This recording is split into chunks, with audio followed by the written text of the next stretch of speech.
안녕하세요.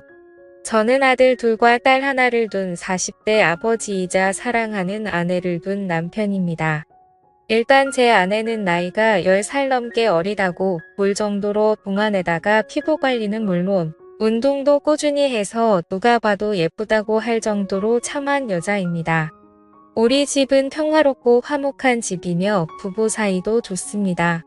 또한 커피숍 세 곳을 운영하고 있기에 경제적으로는 어려움이 없습니다.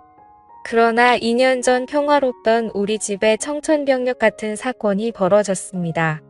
그건 바로 아내가 신내림을 받게 되었던 거죠.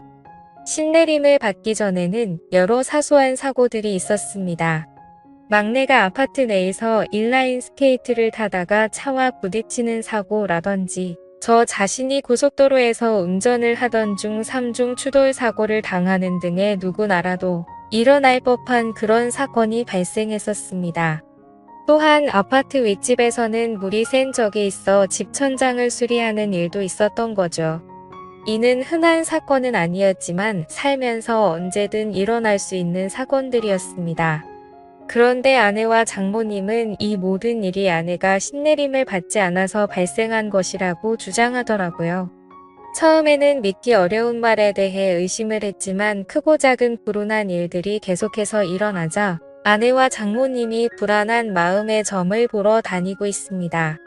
예전에는 아내에게 동자신이 와서 누른 곳을 한 적이 있었는데 그때는 이미 지나간 일이어서 별 다른 신경을 쓰지 않았습니다. 그러나 이번에는 무당을 찾아간 아내와 장모님이 들은 얘기에는 소름이 끼쳤습니다. 무당은 아내의 사주가 신내림을 받아야 하는 사주라고 말했습니다. 아내의 사주에는 원진살, 상문살, 형살, 백부살 등 흉한 부분이 많아 영매를 해야 하는 사주로 판단했다고 합니다.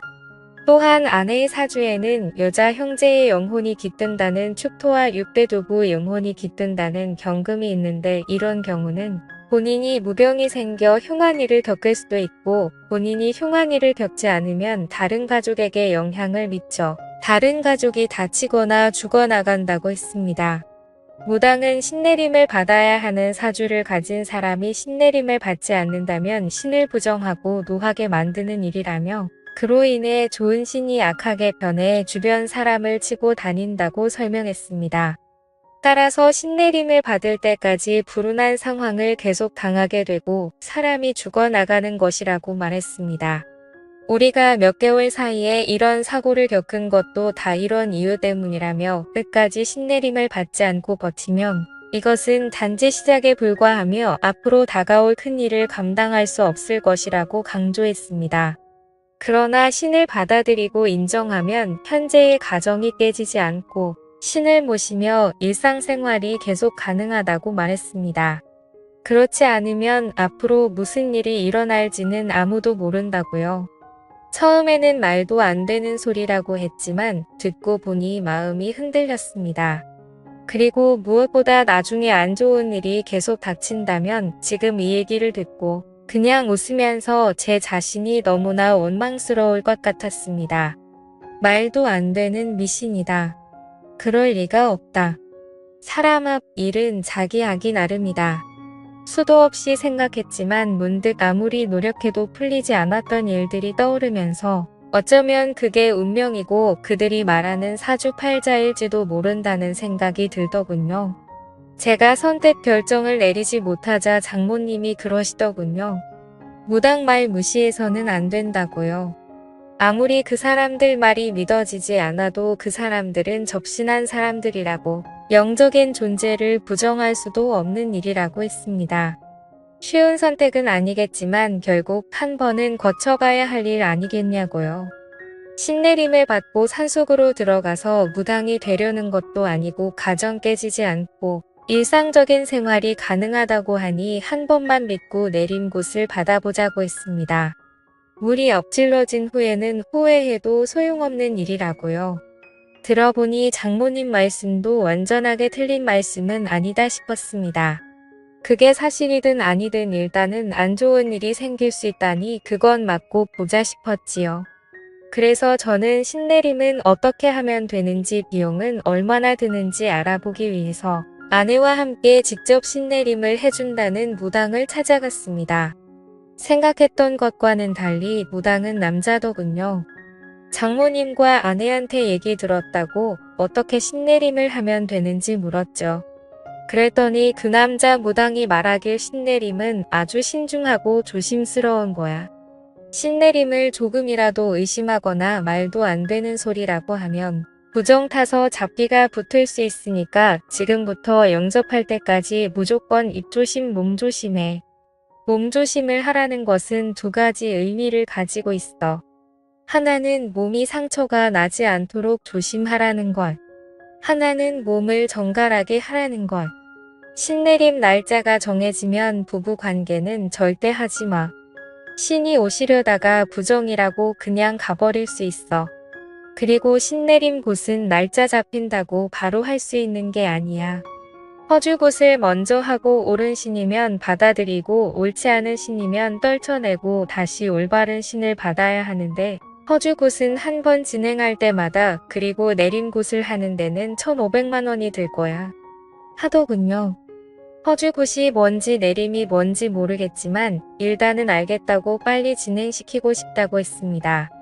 그러면 허주 비용 먼저 선입금시키고 한 달 후에 몸도 마음도 정갈하게 해서 그때 보자고 하더군요. 저는 무당이 하라는 대로 돈을 입금시킨 후 한 달 동안 부부 관계도 하지 않고 신내림 하는 날짜만 기다렸습니다. 빨리 끝나고 일상으로 돌아가고 싶었습니다. 그렇게 한 달 후 허주곳이라는 걸 시작했습니다. 허주곳은 비공개로 진행되며 기도를 하고 싶으면 건물 밖에서 기도를 드리고 절대 안으로는 들어오지 말라고 하더군요. 사람들이 들락거리면 신들이 편하게 출입하지 못한다고요. 저는 알겠다고 하고 차에서 기다렸고 장모님은 그 땅 바로 앞에서 돗자리를 깔고 기도를 올렸습니다. 아내는 평상복이 아닌 하얀 한복 같은 것으로 갈아입고 허주곳을 하러 들어갔는데 3시간이 걸려도 안에서 나올 생각은 않는 겁니다. 그래서 장모님한테 가서 왜 이렇게 안 나오냐고 원래 이렇게 오래 걸리는 거냐고 했죠. 그랬더니 그때 상황에 따라 다르지 않겠냐며 아무래도 일이 잘 안 풀리는 것 같다고 장모님은 더 열심히 기도를 올리셨습니다. 저는 도대체 저 안에서 무슨 일이 일어나는지 궁금했습니다. 어떤 때는 방울 소리 같은 것이 요란하게 났다가 어떤 때는 주문을 외우는 듯한 소리가 들렸다가 또 갑자기 조용해지기도 하길래 그 안에 한번 들여다보려고 하다가 관뒀습니다. 혹시나 저 때문에 부정 탔다고 할까 봐서요.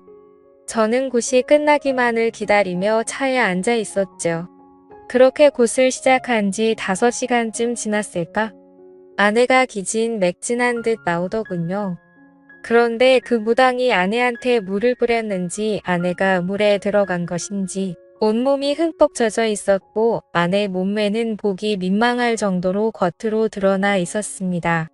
저는 아내가 그러고 있는 게 민망해서 왜 이렇게 옷이 젖어 있냐고 했더니 신이 잘 오지 않는다면서 그 무당이 계속 물을 뿌렸다고 하더군요. 그 또 참 별나게 한다 싶었습니다. 저는 일단 아내 보고 차에 들어가 있으라고 말하며 차로 보내고 그 남자 무당을 만나러 갔습니다. 어떻게 됐냐고 물었죠. 잘 끝났냐고요. 그랬더니 이 남자 무당이 혹시 오기 전에 부정 타는 짓 했냐고 묻더라고요. 저는 그런 적 없다고 말하자 오늘은 좋은 신이 오시지 않았다고 하더군요. 그래서 제가 무슨 소리냐고 시키는 대로 다 했고 한 달간 부부 관계도 안 했다고 무슨 부정이 텄느냐고 했죠. 그랬더니 그런 마음에서 부정이 탄 모양이라고 신을 부르는 나를 믿고 신이 오실 때까지 기다려야 되는데 아무래도 신이 오시지 않을 거라는 의심을 한 것 같다면서 허주굿을 한 번 더 해야겠다고 하는 겁니다. 그러면 다시 비용을 800만 원 내야 하냐고 따지듯이 물었더니 선심 쓰듯이 원래는 800만 원인데 어느 정도 진행이 되었으니 500에 해주겠다고 하더군요. 다른 방안이 없다 보니 일단 저는 알겠다고 하고 아내를 데리고 집으로 왔습니다. 집에 도착해서 아내에게 물었죠. 도대체 안에서 무슨 일이 있었냐고. 제대로 한 건 맞냐고 했더니 아내는 무당이 했던 말대로 신을 불러내는 허주굿이라는 것을 했다고 했습니다. 맨 처음에는 무당이 방울과 부채를 막 흔들면서 주문을 외우더라고 하더군요. 그러더니 그 제자리에서 막 뛰면서 아내한테도 같이 뛰라고 했다더군요. 아내도 무당이 시키는 대로 막 뛰었는데 아무리 뛰어도 그만 뛰란 말을 안 해서 뛰다가 힘이 들어서 뛰는 것을 멈추고 숨을 헥헥 버리며 있었습니다. 그랬더니 무당이 오셨느냐고 묻더랍니다. 그래서 그냥 힘이 들어서 잠깐 숨 고르고 있는 거라고 했더니 더 뛰라고 했다더군요. 그래서 다시 뛰기 시작했는데 이번에도 한참을 뛰었는데 그만 뛰라는 말을 안 해서 또 뛰는 것을 멈추고 쪼그리고 앉아서 있었더니 느낌이 왔냐고 오셨냐고 또 묻더랍니다. 그래서 힘들어서 도저히 안 되겠다고 체력 딸려서 앉아있는 거라고 했더니 신받을 사람이 체력이 그렇게 약해서 어떻게 하냐고 어디서 물을 퍼와서 손으로 막 물을 뿌리더랍니다. 신을 맞이하려면 온몸으로 맞이해야 하는데 이렇게 몸이 젖어 있으면 아무래도 오시기 편할 거라고 하더랍니다. 그때 아내는 남자 무당 앞에서 몸매가 드러나는 것이 아무래도 민망해서 두 팔로 몸을 가리고 있으니 가리지 말고 당당하게 서 있으라고 했다더군요. 어깨를 쫙 펴고 있으라고 해서 아내가 시키는 대로 하니 물을 또 막 뿌리면서 아내 주변을 빙빙 돌면서 또 방울을 흔들고 신이 왔는지 봐야 된다며 아내를 가까이서 막 살펴보고 또다시 물을 뿌리고 하더랍니다. 그래서 제가 뭐냐고 제대로 똑바로 하는 거 맞냐고 아무래도 좀 이상한 사람 같다고 했더니 아내가 그럴 리가 없다고 하더군요. 그 사람 진짜 유명한 무당이라면서 전국의 유명한 무당들 다 그 사람한테 신내림 받은 제자라고 했습니다. 그러니 한치의 의심도 하지 말고 일단 믿고 가보자고 했습니다. 그래야 신을 받아도 제대로 된 신내림을 할 수 있지 않겠냐고 하더군요. 굿을 하는 동안 아내가 잠깐 딴 생각을 하니 무당이 바로 그것을 눈치채고 얘기하더랍니다. 나쁜 신을 받으면 집에서 생활하는 것조차 어려울 수 있으니 굿을 하는 동안은 머릿속을 완전히 비우고 생각도 비우라고 했답니다. 그렇게 남자 무당이 제 아내에게 물을 뿌리고 아내를 잡아먹을 듯이 노려보고 또다시 물을 뿌리는 과정을 몇 시간 동안 진행하더니 신이 오신 것 같다고 말했답니다. 그런데 신이 오긴 왔는데 좋은 신이 아니라고 하면서 방울도 흔들고 아내 어깨도 잡고 흔들더랍니다. 나쁜 신은 빠져나가야 된다고요. 그리고는 오늘은 도저히 날이 아니라면서 무당이 오늘까지만 하고 이틀 뒤에 다시 하자고 했답니다. 하는 짓을 보니 아무래도 수상하여서 저는 그만두고 싶었습니다. 그래서 장모님을 찾아뵙고서 이 사람 좀 이상한 것 같다고 아무래도 그만해야 할 것 같다고 하니 이미 신이 한 번 왔기 때문에 여기서 그만두면 평생 지옥을 걷듯 고통스런 길을 걷게 된다면서 절대로 그만두면 안 된다고 하시더군요. 다음에는 신이 꼭 오실 거라면서 일이 끝날 때까지 우리는 조용히 믿고 기다리면 된다고 장모님이 사정사정을 하셨습니다. 저는 엄청 내키지 않았지만 장모님께서 저렇게 부탁을 하시니 한 번만 더 지켜보자 싶어 알겠다고 했죠. 그리고 이틀 뒤 다시 장모님과 함께 아내를 데리고 그 무당이 있는 곳으로 갔습니다. 이번에도 아내는 그 무당이 갈아입으라고 준 옷을 갈아입고 굿을 하는 방으로 들어갔습니다. 이번에도 굿은 비공개로 진행이 된다고 하더군요. 아무도 들어오지 말라고 문 밖에서 기다리라며 온 정성을 들여 기도를 하라고 했습니다. 저보고도 가만히 보고 있지 말고 같이 기도를 올리라고 하더군요. 저는 알았다고 대답만 하고 기도는 올리지 않았습니다. 그렇게 무당은 아내를 데리고 들어가더니 또 방울을 흔들며 큰 소리로 주문을 외우면서 난리법석을 떨었습니다. 그러다가 방 안이 조용해졌습니다. 또 물을 뿌리고 있는 건가? 물 뿌리고 몸을 훑어보고 있는 건가? 저는 온갖 상상이 다 들었습니다. 장모님은 자리에 앉아서 열심히 손바닥을 비비고 계셨는데 저는 그대로는 도저히 있을 수가 없어서 굿하는 방을 들여다보기 위해서 방 옆으로 나 있는 창문을 들여다봤죠. 방 주변은 대나무로 가려져 있고 펜창 같은 것을 막 둘러서 잘 보이지는 않았지만 빈틈으로 자세히 들여다보니 방 안의 모습이 조금 보이더군요. 저는 숨을 죽이고 그 안의 모습을 계속 엿보고 있었습니다. 역시나 그 무당은 지난번처럼 바가지에 물을 퍼와서 안에 몸 구석구석 물을 뿌리고 있었습니다. 안의 몸은 이미 물에 젖어서 몸이 적나라하게 드러나 있었고요. 이걸 어떻게 해야 되나? 그만두라고 해야 되나? 머릿속이 복잡해지고 있는데 그 남자는 아내의 몸에 눈을 떼지도 않고 아내 주변을 빙빙 돌고 있었습니다. 그러면서 아내 어깨를 잡고 등을 밀며 어깨는 펴고 가슴을 내밀라고 하더군요. 아내가 시키는 대로 하니 그 남자 무당은 아내 앞에 무릎을 꿇고 앉아서 아예 대놓고 아내 몸 구석구석을 훑어보고 있었습니다. 그러면서 오셨냐고 물었고 아내는 잘 모르겠다고 아무 느낌이 없다고 했습니다. 그랬더니 그 남자 무당은 머릿속을 비우고 마음을 편히 먹으라면서 아내를 어루만지며 손으로 천천히 쓸어내리고 있었습니다.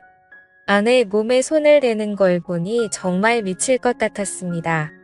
저는 당장이라도 그만두라고 소리치려고 하다가 아무래도 하는 짓이 수상해서 동영상을 찍어 두었습니다. 아내가 진짜 신내림을 받아야 하는 사람이라면 이런 식으로 신내림을 받는 게 맞는지 다른 무당한테 가서라도 물어볼 작정이었지요. 저는 잘 보이지도 않는 방 안으로 휴대폰 카메라를 켜서 동영상을 찍고 있는데 갑자기 아내가 깨 소리를 질렀습니다. 저는 놀라서 다시 아내를 자세히 들여다보니 아내가 입은 밑저고리가 벗겨져 어깨를 다 드러내 놓고 있었습니다. 그리고는 그 무당은 아내의 어깨 위에 다시 물을 뿌리기 시작하더군요. 그러면서 그 무당은 아내가 입고 있는 한복 치마 저고리에 매듭을 확 풀었습니다. 아내는 너무 놀라서 또 소리를 질렀고 동시에 치마는 흘러내려 버렸죠. 그 순간 너무 열이 받아서 창문을 열고 욕을 했습니다. 하지만 창문은 안에서 잠겨져 있어서 열리지가 않더라고요. 저는 주변에 떨어져 있는 큰 돌멩이를 하나 주워 창문을 대고 창문 안으로 들어갔습니다. 당장 떨어지라고 소리를 질러버렸고 한바탕 난리가 났습니다. 그리고 먼저 나간 아내도 장모님과 옥신각신하며 밖에서 울고 불고 난리가 났더군요. 장모님은 그러면 안 된다고 큰 화를 입게 된다고 저보고 참으라고 했습니다. 저는 생전 처음으로 장모님한테도 소리를 지르며 장모님도 그만하시라고 빨리 차에나 타시라고 했죠. 그랬더니 장모님도 어쩔 수 없이 이 일을 어쩌나 정말 큰일이네 하고 계셨습니다.